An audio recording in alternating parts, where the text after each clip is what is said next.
Welcome to History's Mysteries, the Marvelous Museums of Cincinnati. I'm TaMya Hall. And I'm Sheridan Caraway. Join us for a look at Queen City museums for the curious and creative. If you want art, we've got it.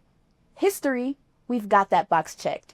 Don't forget quirky collections that dazzle the mind. They're located in contemporary buildings, historical landmarks, and even some private homes. Let's take a look. Our first stop is an iconic Art Deco building that from afar looks like an old-time radio. The Cincinnati Museum Center at Union Terminal houses 4 museums under one roof. Bearcast news reporter Jackson Diol says it was first a railroad station and shopping mall before welcoming museum visitors from around the world. Traveling back in time to the early 20th century reveals Cincinnati as a train hotspot, but with kinks. Cincinnati had 5 train stations serving the city, making rail travel a bit confusing. That's why in 1933, Union Terminal was opened to create one unified train station. Built during the Great Depression, the building cost $41.5 million at the time. The terminal found its stride in the 40s, acting as a symbol of home for the troops returning from World War II. However, the next 2 decades were not so friendly to the station as the automotive took over. Passenger train service was shut down by 1972 until its return in 1971. As the terminal sat empty, the city made it a local historic landmark so it wouldn't be torn down. In 1978, Jimmy Gold, alongside the Skilkin organization, helped to convert the terminal into a shopping mall called Land of Oz. We weren't trying to be a wizard. We were basically saying, here's a beautiful asset that Cincinnati and Ohio has that nothing was being done. And we wanted to develop an urban environment. And then we had to figure out how to put retail stores in a historic building because we put it on the historic register, which prevented them from tearing the building down. However, the Union Terminal Mall lasted only 4 years, with its last store closing its doors in 1985. By 1990, the iconic building had a new name and another new purpose, the Cincinnati Museum Center. The Cincinnati Historic Society and the Cincinnati Museum of Natural History decided to move into the empty building. Former CEO and president of the Natural History Museum, DeVere Burt, reflects on the time of the move.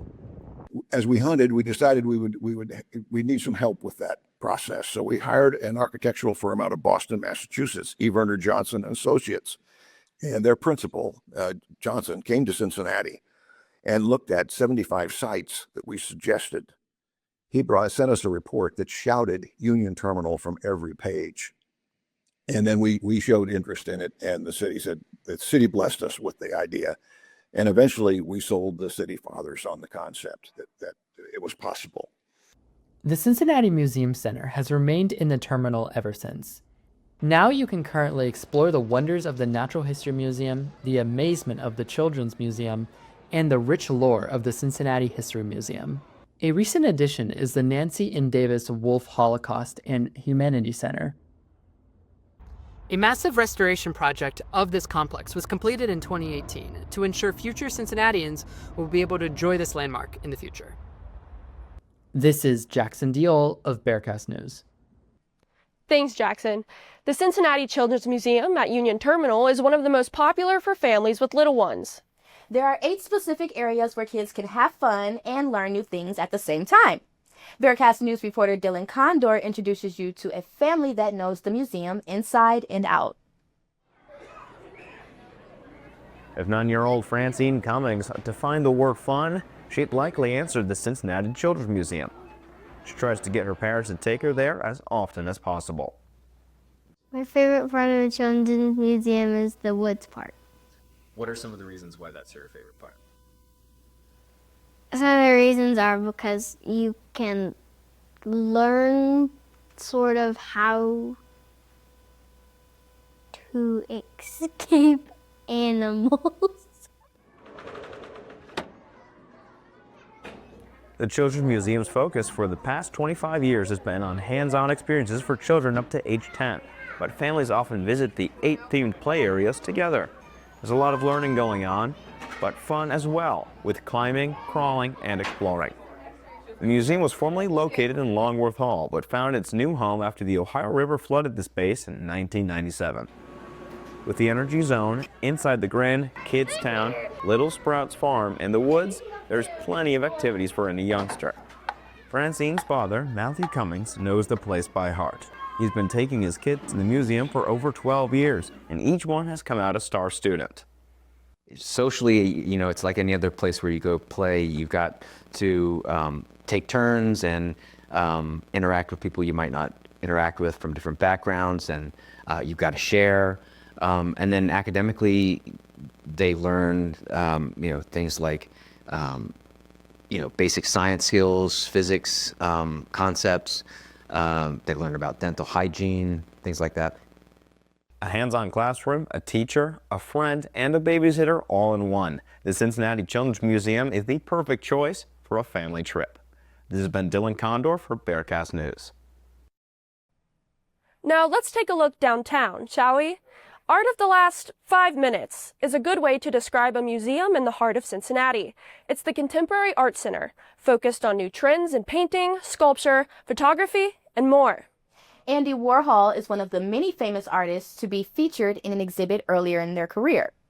Bearcast News reporter Anthony Dillion found from its unique architecture to controversy, the CAC challenges the norm.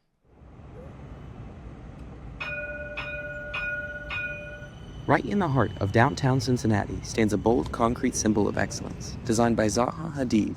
The Contemporary Art Center is said to be the most important American building since the Cold War. What we understand Cincinnati to be, the CAC has been part of that for nearly 87 years. Founded by 3 young Jewish women, in 1939, the Contemporary Art Center's most recent building was the first museum built that's been designed by a female architect. She was really known as a paper architect because her designs were just so forward-facing. You know, I think there was question as to whether or not they could actually be built. The Contemporary Art Center is more than just a gallery space. It is a community hub that strives to connect the artists with the public in hopes of forming stronger bonds within our city. This is shown through the murals on every corner and an abundance of art experiences popping up around the city. Artist Pam Kravitz, Hi, welcome. along with her team, helped create these experiences. On the 6th floor of the CAC in the Creative Center lives the Unmuseum. It's the antithesis of what we think of as an art museum. Typically, you touch with your eyes and not your hands. But on here, it's like interact, touch, jump on, run around, throw the things, have the best time ever. And with the opening of the Unmuseum inside of this building, we really became known as thought leaders in early education within a museum setting.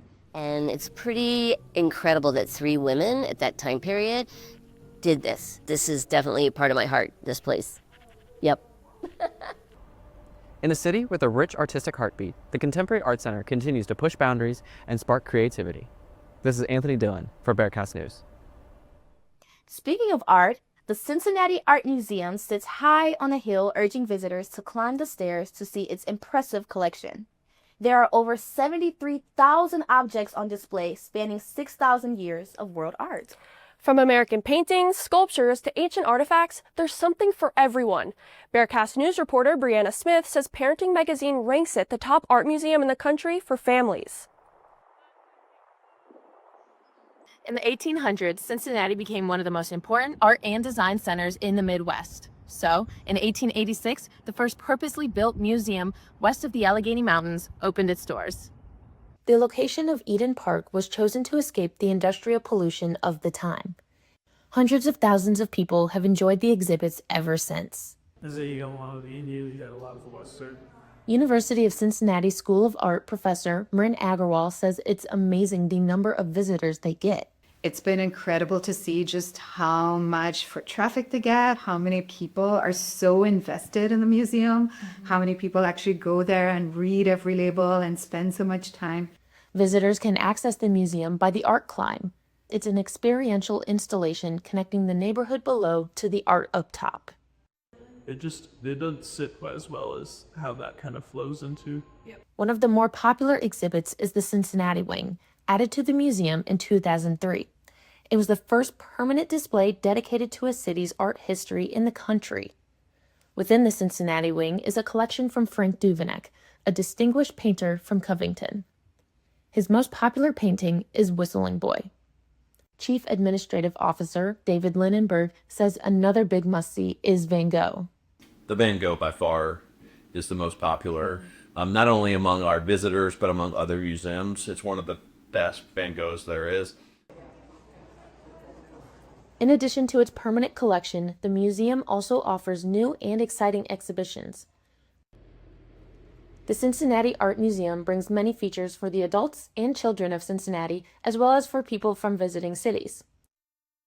The museum echoes this through a recent study they performed. We've had our learning and interpretation department was one of the leaders of a study that just one visit to an art museum can dramatically change a child's life. There's always something new to see at the Cincinnati Art Museum, so make sure it's on your list of things to check out. This is Brianna Smith for Bearcast News. Cincinnati was a major stop on the Underground Railroad for slaves seeking freedom. The Ohio River was the dividing line between the North and South. The National Underground Railroad Freedom Center explores the struggle and danger slaves faced. TaMya Hall takes us inside where the story of courage unfolds. The National Underground Railroad Freedom Center is filled with illustrious exhibits and artifacts. However, it's the uniqueness of the Freedom Center that's unmatched. Starting from the outside in. These blue stones paving the way to the museum entry symbolize the journey from enslavement to freedom. The walls made of travertine stone have one smooth side and one rough, representing the struggles and hardships enslaved people faced on their journey. Now let's take a look on the inside of the only African American museum in history voted best in the country by USA Today. The exhibits make up 3 stories of unfiltered history. The Freedom Center is home to some of the most original experiences, as Cincinnati, Ohio played a huge role in the Underground Railroad. Exhibit content developer Katie Stockdale says the From Slavery to Freedom exhibit will leave visitors in awe.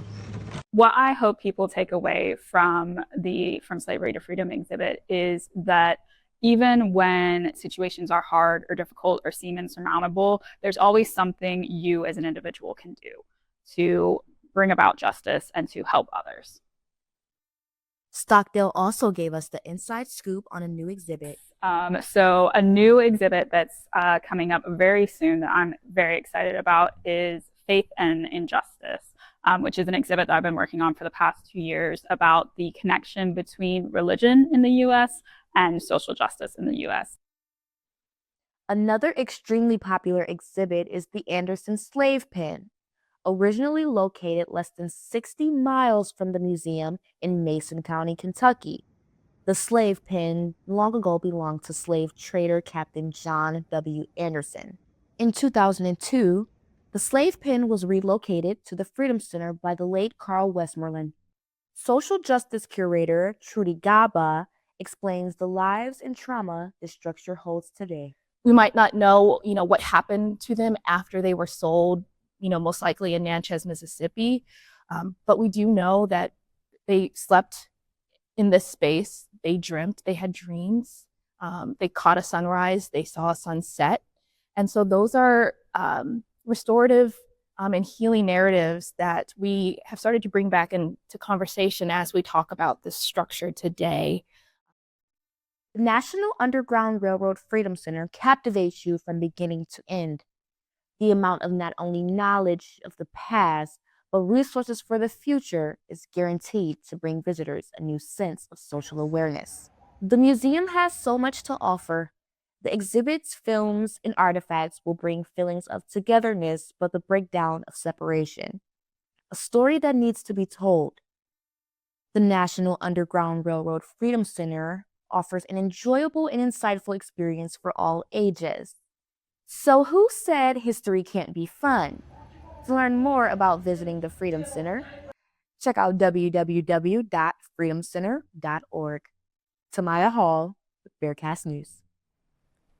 Just across the Ohio River in Covington's DeVue Park stands a museum and a private home honoring bluegrass history. The Behringer-Crawford Museum explores the rich cultural history of northern Kentucky. Exhibits include a 2-headed calf and a shrunken head.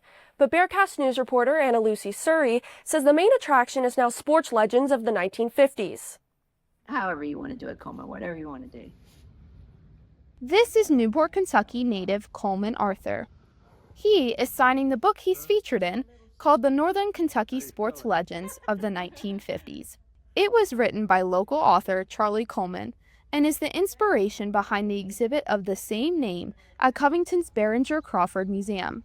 It highlights the amazing athletes and coaches of the past and displays their relics. Arthur's Yorkshire Club slow pitch softball jersey hangs on the walls of the exhibit. It's a great honor. This was the jersey he wore when his team won the World Championship in 1959.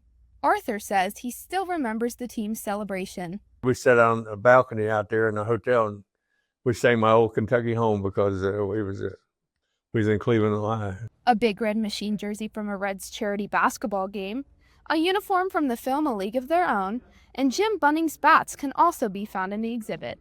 But the museum doesn't just highlight athletes. They have a collection of things from all across northern Kentucky, including taxidermy, geology, war artifacts, and old transportation, as you can see from the streetcar behind me. Curator of Collections, Jason French, says the museum started out small. Much of the collection started out as one man named William Behringer's personal collections from his sporting adventures, his traveling adventures. Over the years, though, their collection has grown quite a bit. Every corner holds a piece of history. French hopes the sports legends and other exhibits have an impact on visitors. I always hope that what people see here is inspiring, that it reminds them of something, that they experience something here at the museum that ignites interest or a passion or a memory. The sports exhibit is on display through mid-August, and the museum is also celebrating its 75th anniversary this summer. There's always something new beyond their doors, so be sure to stop by. AnnaLucy, Surrey for Bearcast News.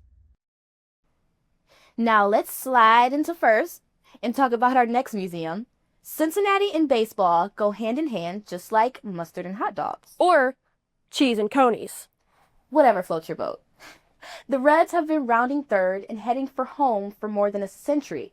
There have been many championship seasons, others soon forgotten. Bearcast News reporter Lewis Rogers takes us inside with a focus on the glory days. Sheridan, think fast.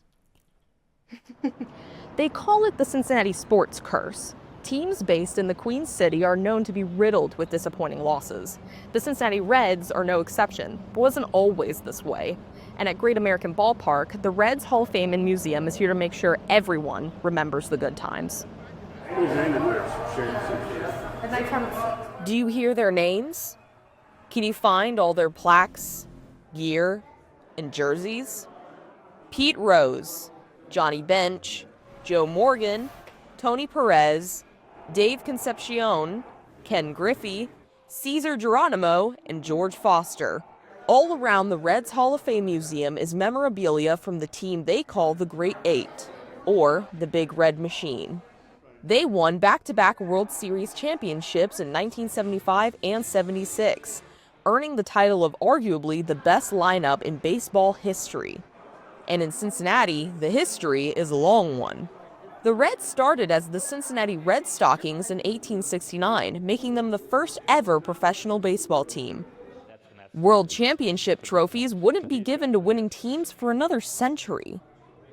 The 1919 and 1940 trophies were commissioned for creation by the Hall of Fame to display with the others.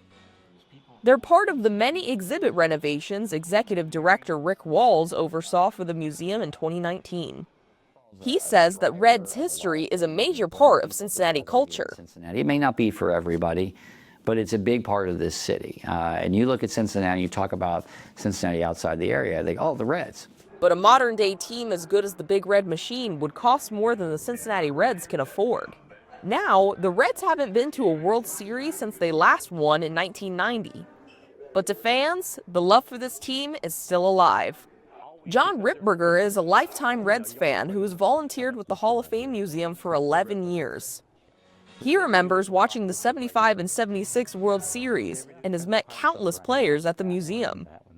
But his favorite part of the job is all the fans he gets to meet. We're playing St. Louis tonight.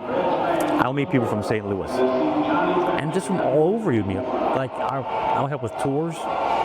And in tours, you meet people from New York, all over. It's about more than breaking records. It's not just old trophies and jerseys. Every exhibit has a Reds fan's favorite memory. I was at Reds Fest with him. I said, okay, I can take my picture with you, but you gotta have a cigar in your mouth. These fans are too young to remember a World Series with the Reds.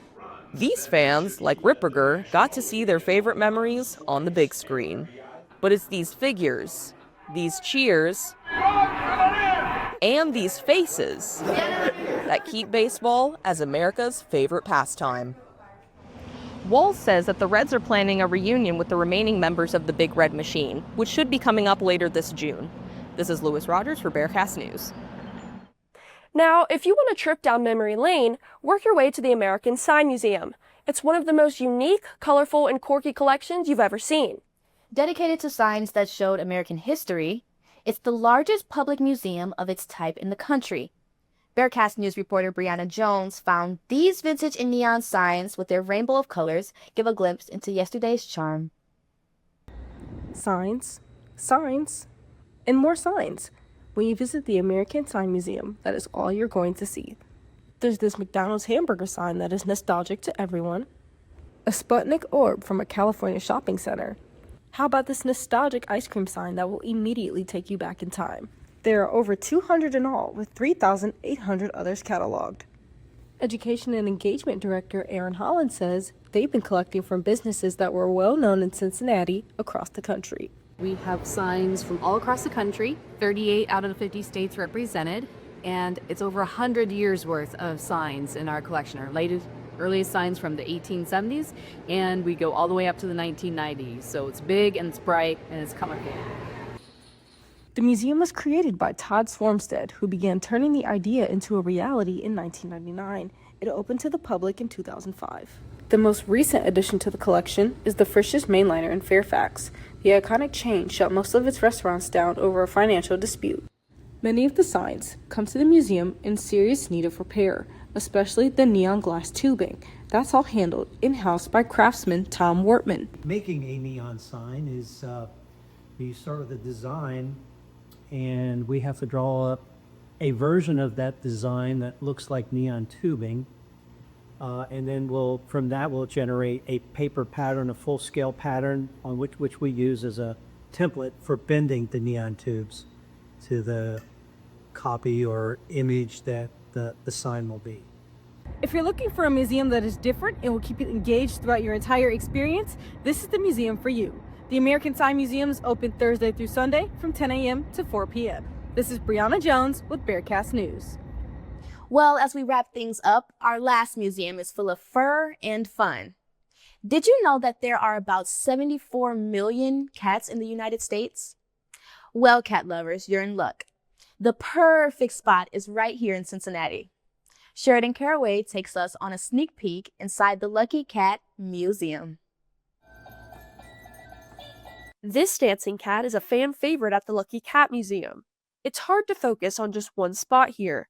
This dazzling room is a result of Misha Robertson's Lucky Cat collection becoming too big to contain at home. I love having it where people can see it, and it's better than hoarding it at home. Robertson opened the Lucky Cat Museum when she got her own space in 2016. It's located in a small room in Essex Studios in Cincinnati, and it's the biggest Lucky Cat collection in the country.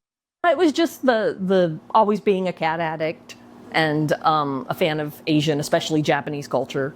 Robertson says her favorite legend about the Lucky Cat, also called the Beckoning Cat, takes place at a temple shrine in Gotokuji, Japan. It was just the priest there and this little white stray cat he had taken in. And one day a nobleman is traveling the countryside and a storm kicks up. The nobleman takes shelter under a tree to wait out the storm, and in the distance, he sees the temple cat. And the cat starts beckoning to him. And in Japan, if you want someone to come to you, instead of gesturing towards yourself, it's palm down. So, technically when a cat's cleaning itself, it looks like it's beckoning. And as soon as he reached the cat, lightning struck the tree.